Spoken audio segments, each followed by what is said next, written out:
Hey, fellow babies, welcome back to Pachter Factor on SIFTD.net. We are hopeful you're watching this real time as a Patreon patron of SIFTD Games. And if you are not, you can still get us paid by linking your Amazon Prime account to your Twitch Prime account. Instructions are in the show description below.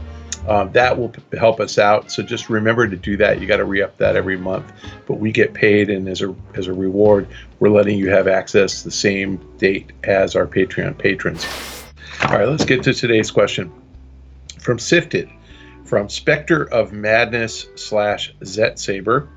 With network speeds buckling all across the country during the outbreak, what do you think it would take for the U.S. to declare the internet a utility? Do you think it'll ever happen? Based on these recent events, has your opinion on net neutrality changed at all? I think utility rules are interesting because utility rules exist because of the capital investment required to pipe electricity and water and gas to people's homes. So if you think about electricity, water, and gas, they flow through wires or through pipes that are actually physically running to your house. And internet is different. And, we can talk about whether you have dedicated fiber, which does cost money. But with the advent of 5G, the reason everybody's so excited about 5G is that the transmission is cheap. You can literally put a 5G node on every telephone pole on the planet, and anybody that has it doesn't pass through glass as it happens, but anybody who has a pickup on a window that can see a light pole is going to have really great internet in their house. So the capital investment is a lot lower. And regulation is interesting because if they regulation discourages competition. And the intent behind utility regulation is to encourage capital investment. And in order to get a company to spend, $1 billion to pipe water to everybody's house, you have to give them a monopoly. If you allowed free competition, you would have inefficiency. Everybody would be trying to build pipes and no one would make money. So utilities are protected because of the capital investment required. The internet's already a thing. It hasn't been structured as a utility, and it's not like we need more internet pipes built. What we actually need is just more efficient distribution of internet, which is 5G. So I guess the answer to your question is no. I don't think that they will declare the internet a utility. The fact remains that the reason that the internet is choppy in a lot of places is Netflix consumption, and it's not Netflix's fault.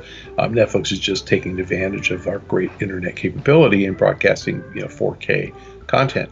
And as you know, Netflix has agreed in some countries, I think UK, to throttle their signal and lower it to just to regular high def 720p instead of 4K. And it's an imperceptible difference, and that is freeing up bandwidth. But Netflix before the coronavirus was something like 50% of peak internet usage. So do we regulate the entire internet and turn it into a utility, or we tell Netflix throttle back the signal when the pipes are clogged? And the answer is the latter. A lot easier to target one company and tell them to cooperate in an emergency, which they did. So props to them. I mean, they could have said no, but they are good citizens and they did the right thing. I just think your suggestion that we create this government infrastructure to regulate something we all use in everyday life is especially burdensome when you can fix the problem by telling one service provider slow down the density of the product that you're delivering to people over the internet, and that solves the problem. So no, I don't think it'll happen. No, my opinion on net neutrality hasn't changed at all. Net neutrality lets internet service providers charge Netflix.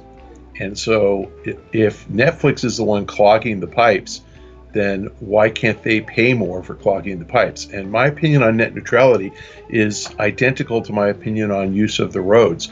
Semi-trailers, the big giant trucks that ship stuff across our nation's highways, chew up the highway more than your little Prius does. And the fact is that they pay a lot more in taxes than your car does, because the government recognizes they tear up the highway with their 16 wheelers and you have four wheels. And they pay a lot more per tire than you do, and they pay a lot more in gasoline taxes than you do.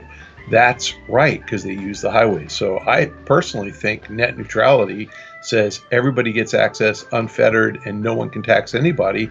That encourages these 16 wheelers to clog up the internet and not pay for it, and it screws it up for everybody. Can you imagine if the highways weren't repaired? It would screw it up for everybody. So no, my opinion on net neutrality is because I'm a free market capitalist, and I actually believe that the market should charge the people who clog up the internet. I frankly think internet service should be based on usage as well, but that's hard to implement. All the phone carriers tried that with cell phones. It used to be by the minute, and everybody hated it, so they all went to unlimited all the time. And you know what happened? We ended up paying less. Everybody ends up having a lot of access, and more people use the phones.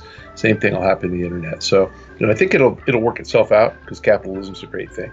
But good question. Sorry, I haven't changed my opinion. And again, it's not anti-consumer.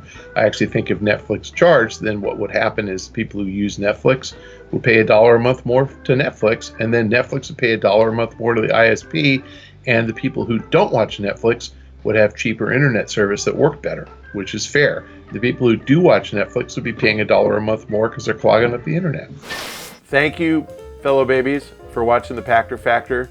But if you're watching on YouTube, what the hell is wrong with you? You can either be a SIFTD patron on Patreon for $2 a month, or you can link your Amazon Prime account to your Twitch Prime account, which is really easy. And let's be real, if you have YouTube, you have an Amazon Prime account. So follow the instructions below and link it. Either way, we're gonna get $2. One's gonna cost you, one's gonna cost Twitch. Either way, you get the content real time when it's released daily.